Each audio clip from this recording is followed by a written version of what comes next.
ആരാണ് മനുഷ്യ നിന്റെ ഭാര്യ എന്നറിയോ? ലോകത്തിന്റെ നേതാവ് മുഹമ്മദ് മുസ്തഫ. മുഹമ്മദ് മുസ്തഫ കല്യാണം കഴിച്ച പുരുഷന്മാരെ നിങ്ങളുടെ മനസ്സ് ഇനി ഞാനിന്ന് ക്ഷണിക്കുകയാണ്. ഇതുവരെ പറഞ്ഞത് കഴിഞ്ഞ കാലത്തെ അവസ്ഥയായിരുന്നു. ഇപ്പോൾ ഞാൻ നിങ്ങളുടെ മനസ്സ് ക്ഷണിക്കുന്നത് നാളെ ചിന്തിക്കാനല്ല, ഇന്ന് രാത്രി കിടന്നുറങ്ങുമ്പോ നെഞ്ചത്ത് കൈവച്ച് ഒരു വേള അല്പമൊന്ന് ചിന്തിക്കാനുള്ളതാ പറയുന്നത്. ഓ മുസൽമാൻ, ആരാണ് നമ്മുടെ ഭാര്യ എന്നറിയോ? ഭാര്യ എന്ന് പറയുന്നത് ഹിയ ജുസ്ഉം മിൻക, നിന്റെ ശരീരത്തിന്റെ ഒരു ഭാഗമാണ്. ഇഹ്തിറാമുർ റജുലി ലിസ്സൗജ, ഭാര്യയ്ക്ക് വല്ലാത്ത സന്തോഷം കൊടുക്കണം ഭർത്താക്കന്മാർ. ഭാര്യമാരെ ആദരിക്കണം. ഭാര്യയ്ക്ക് വല്ലാത്ത സ്നേഹവും ആദരവും കൊടുക്കണം. ആരാണ് മുസ്ലിമീങ്ങളെ നിങ്ങളുടെ ഭാര്യ എന്നറിയുമോ? ഫഹിയ ശരീകത്തു ഹയാതിഹി വറബ്ബത്തു ബൈതിഹി വഉമ്മു ഔലാദിഹി വമൗദിഉ സിദ്ദിഹി വനജ്വാ.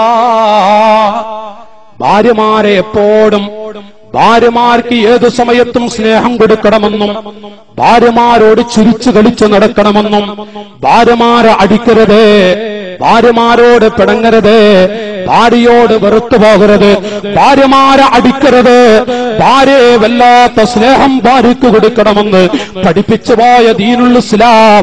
മനുഷ്യ, നിന്റെ ഭാര്യ ആരാണ്? ഈ ശരീകത്തു ഹയാതിഹി, നിന്റെ ജീവിത പങ്കാളിയാണ്.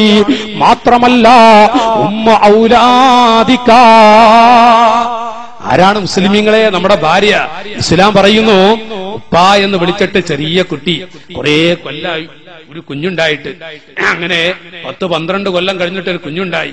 ആ കുഞ്ഞിങ്ങനെ നമ്മളെ കാണുമ്പോഴേക്ക് ഓടി വന്ന് നമ്മള് എന്തൊക്കെയാ കുട്ടിക്ക് വാങ്ങിക്കൊണ്ടുവരുന്നത്? ആ കുട്ടിക്ക് മിഠായി വേണോ, അത് എന്തൊക്കെ വേണ്ടത് കൊണ്ടുവന്ന് കൊടുക്കുമ്പോ നമ്മ കാണുമ്പോഴേക്കും വീടിന്റെ മുറ്റത്തെത്തി. ഉമ്മ പിടിക്കാൻ പോകുമ്പോ നമ്മുടെ ഭാര്യ പിടിക്കാൻ പോയി കുട്ടി മുറ്റത്തെത്തി. ബാപ്പാനെ കണ്ടിട്ടാണ് ആ കുട്ടി. എന്നിട്ട് ഓടി വന്ന് കയ്യും പിടിച്ച് നമ്മൾ തോളിലേറ്റി ആ കുട്ടി അങ്ങനെ കൊണ്ടുവരില്ലേ? പ്രിയപ്പെട്ട മുസൽമാൻ, ആ കുട്ടിയുടെ ഉമ്മയാണ് നിന്റെ ഭാര്യ. ആ കുട്ടിയുടെ ഉമ്മല്ല ഈ ഭാര്യ എന്നുള്ളത്.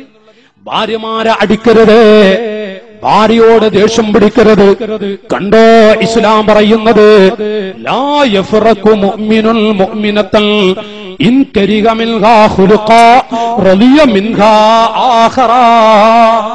ഇമാം മുസ്ലിം റിപ്പോർട്ട് ചെയ്യുന്ന ഹദീസിൽ കാണാം, ഓ ചെറുപ്പക്കാരെ, കല്യാണം കഴിച്ച പുരുഷന്മാരെ, ഭാര്യയോട് ദേഷ്യം പിടിക്കരുത്, ഭാര്യയോട് ദേഷ്യപ്പെടരുത്.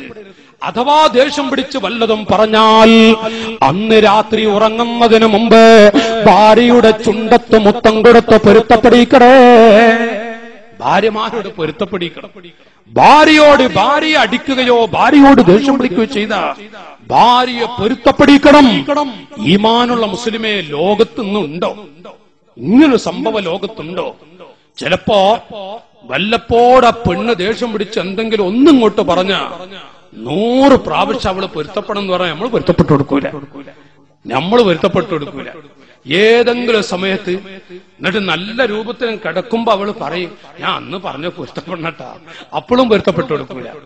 എന്റെ ചെറുപ്പക്കാരെ, എന്റെ പൊന്നു പിതാക്കൾ, ജ്യേഷ്ഠ സഹോദരങ്ങളെ, 20 കൊല്ലം 25 കൊല്ലം 10 കൊല്ലം 40 കൊല്ലൊക്കെ കല്യാണം കഴിച്ച് ദമ്പതികളായി ജീവിക്കുന്നവർ സദസ്സിലുണ്ട്.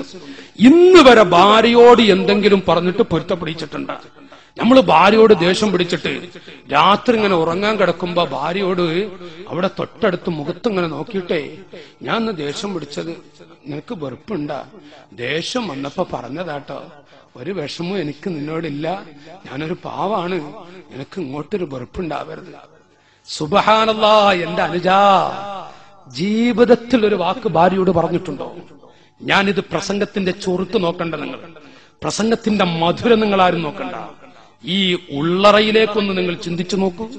കല്യാണം കഴിച്ച സ്നേഹിതന്മാരെ, ഞാൻ എന്റെ നഫ്സിനോട് എന്റെ ശരീരത്തോടൊപ്പം ചോദിക്കട്ടെ, ഭാര്യയോട് ദേഷ്യം പിടിച്ചിട്ട് അന്ന് രാത്രി കിടന്നുറങ്ങുമ്പോ ആ പെണ്ണിന്റെ മുഖത്ത് നോക്കിയിട്ട് ഒരു തുള്ളി കണ്ണുനീര് നമ്മുടെ കണ്ണിൽ നിന്ന് തെറിച്ചിട്ടുണ്ടോ? എന്നിട്ട് ആ പെണ്ണിനോട് ഞാൻ ദേഷ്യം പിടിച്ചപ്പോ പറഞ്ഞതാണ്, ഞാനൊരു പാവാണ്, എനിക്ക് നീയൊക്കെ അല്ലാതെ ആരാ ഉള്ളത്, എനിക്ക് പൊരുത്തപ്പെട്ടു തരണട്ടാ എന്ന് പറഞ്ഞിട്ട് ഭാര്യയോട് പൊരുത്തപ്പെടിച്ചോ?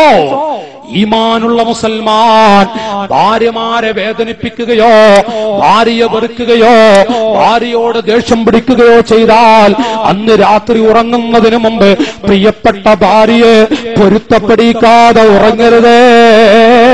ഇത് പഠിപ്പിച്ച ദീനുൽ ഇസ്ലാം. മാഷാ അല്ലാഹ്.